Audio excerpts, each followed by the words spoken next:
afternoon, Philadelphia.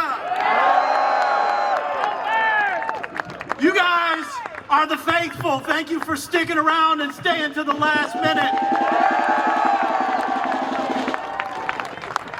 Unions for all. My name is Seth Anderson-Oberman, and I'm proud to be the first Black executive director of Reclaim Philadelphia. I'm proud to be a father of 2 incredible Black children and a husband to an amazing Black woman who challenges and supports me every step of our journey together. I'm here today to fight for my children, to fight for their future, for their right to belong, to thrive, to grow old with dignity in a city and a country that sees them and values the beautiful contributions that they will make to our shared humanity.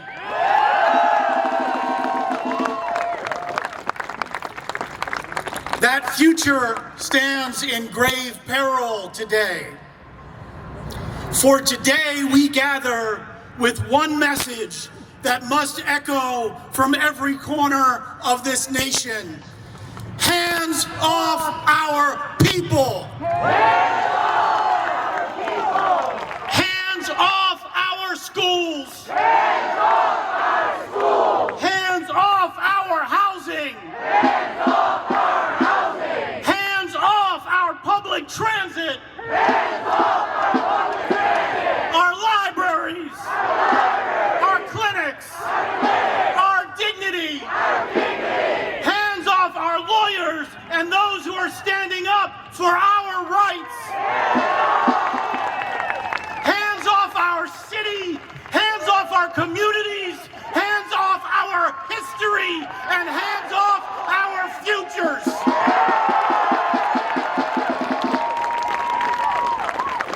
Because make no mistake, what we are facing now is a full-on assault from the billionaire class, led by Donald Trump, Elon Musk, and a growing fascist movement that wants to turn this country into a playground for the rich and a work camp for the rest of us.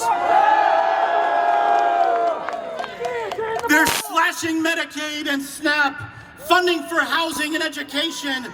They're attacking science and destroying our planet, laying off federal workers by the tens of thousands.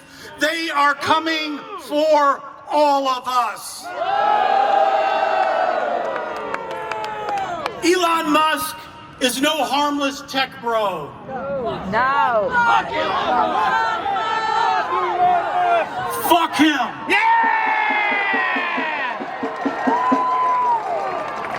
He's a billionaire extremist born from the emerald mines of apartheid South Africa, working hand in hand with Trump and the far right. Fuck him. He's gutting public infrastructure, taking control of government data, commanding mass communication platforms to spew hatred and division, spread disinformation, and establish a mass communications infrastructure for fascist white supremacy. He's not here to innovate. He's here to dismantle, to turn public goods into private monopolies, to treat democracy like a failed startup and sell it to the highest bidder. They are buying every lever of government power and using it to orchestrate a massive transfer of wealth upwards and to destroy the rest of us with no way to fight back. This isn't about budgets, it's about control. This is about building a future where billionaires rule exclusively, people are silenced, and where democracy dies. But let's be real, this didn't start with Trump, and it didn't happen overnight. And if we're going to figure out a solution, If we're going to get out of this mess, we need to accurately diagnose the problem so that we can take proper corrective action. All right, where are my scientists at? Y'all know a little bit about that, right? This moment is the result of 45 years of bipartisan betrayal. Reagan may have been elected in 1980, but since then, both parties have been operating under the same framework of trickle-down economics, tax cuts for the ultra-rich, paid for by privatization and cuts to education, social programs, corporate welfare and deregulation, endless war and militarism.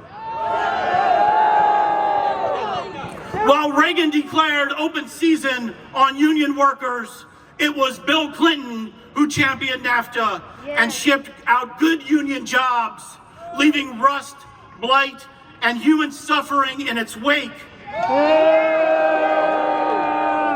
And when Reagan pushed the racist war on drugs, it was the Dems who passed the crime bill and expanded mass incarceration. Democrats voted for the Patriot Act, for endless war. They bailed out Wall Street in 2008, while black and brown homeowners lost everything.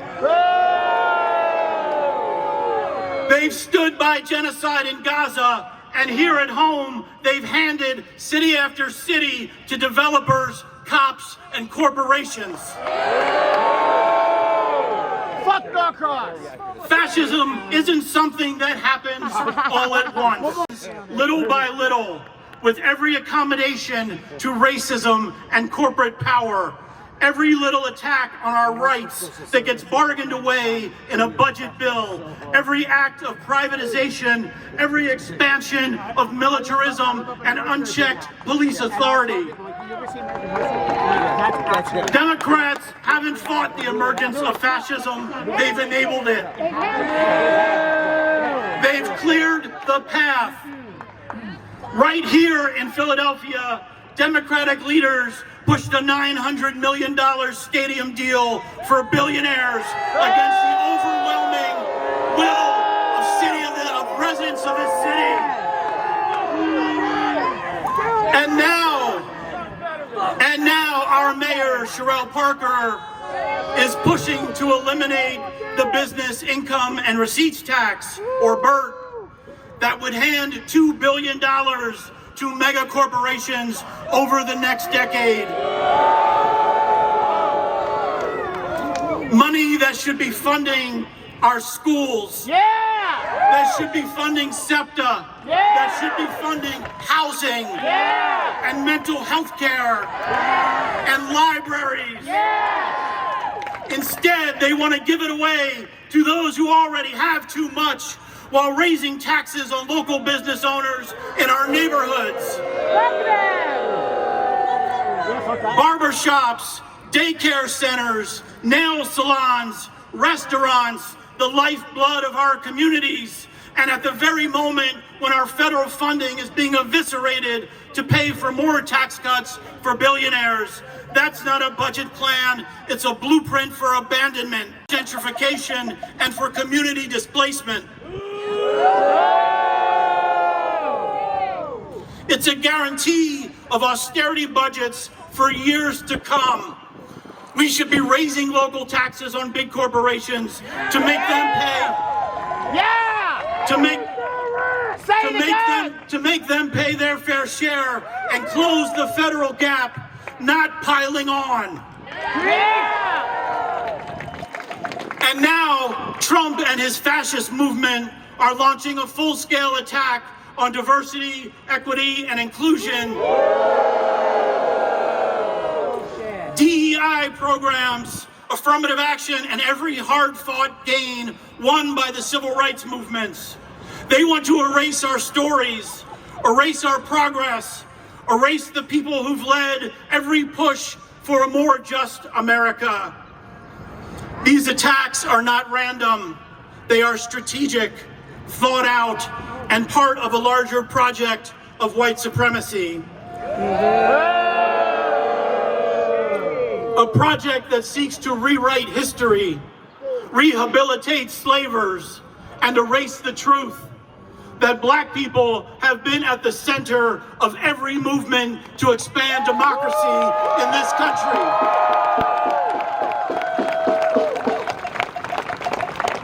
The right wing knows exactly what it's doing. They understand that while white women have statistically benefited the most from affirmative action, it's anti-black racism that they use to destroy it. Because they know anti-blackness is the most effective wedge in a country that was born from the genocide of Native peoples and the anti-blackness of chattel slavery, Jim Crow, and legal discrimination. Anti-blackness always sells. If they can use it to undermine the rights of black folk, they can take everything from everyone else. Women, Latinos, Asians, immigrants, queer folk, veterans, those with disabilities, everyone who's fought to be a part of this country's promise. This is a calculated, strategic assault, and it's working. They're dismantling DEI offices. They're banning Black history. They're silencing student groups. They're firing educators who dare to speak the truth. Fuck that! They want to scare us back into silence and obedience, but we have 3 words for them. Not today, Satan. Not today, Satan!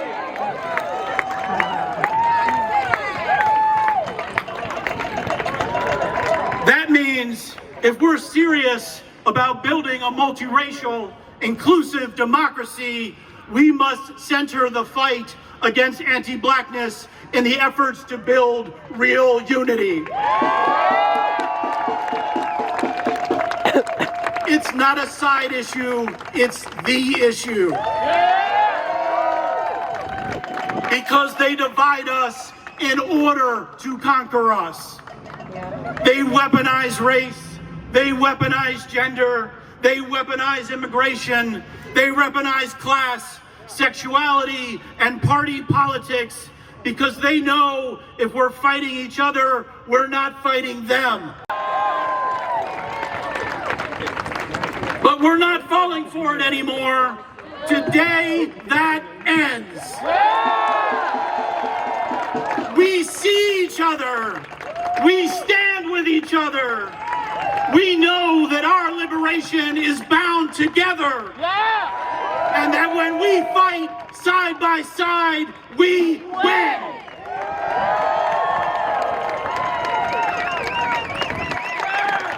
And when a party that's supposed to represent the people refuses to center that fight, when it compromises with white supremacy, when it serves Wall Street profits, tech billionaires, oil oligarchs, and hoarded wealth over people, that's how it loses its soul. When Democrats prioritize donors over voters, they don't stop fascism, they fuel it. Fuck Norcross! They tell us to be patient, they tell us to be pragmatic, but what have we won? Nothing. We've won more homelessness. We've won lead in our schools and buses that don't run. We've won heat waves and floods while billionaires plan for Mars. We've won a city where developers get tax breaks and kids get asthma. Fuck that! Progress, that's failure, and it's killing us. Right now, we need to name a hard truth. We need to diagnose the problem in order to find a real solution. The Democratic Party has lost its soul and its way. It has spent decades chasing corporate donors, echoing Reagan, and abandoning working people in cities and rural areas. Jay! It silences progressives. It punches left. It tries to manage inequality with more police instead of ending it. And in doing so, it has paved the way for Trumpism and the extreme right. But we're not giving up. We're not going back. We're not begging for crumbs. We are done pretending that liberal capitalism is going to save us when it's literally killing us. When it keeps producing crisis after crisis, we need a new way forward. One that centers the people who actually make this country run. The farm workers, the grocery clerks, the sanitation workers, the nurses and home care workers, the laborers, the cooks and dishwashers, the child care providers, the bus drivers, the janitors, the teachers, the scientists, the poets and dreamers, the unemployed, the underemployed, and the overexploited.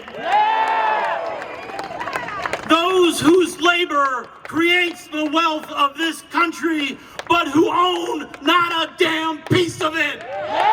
That is the movement that we are building, not just to resist, but to win. So to the Democratic Party, we invite you to this fight. Yes. We need you in this fight. Yes. But if you cannot help us deliver that future, we will build your replacement.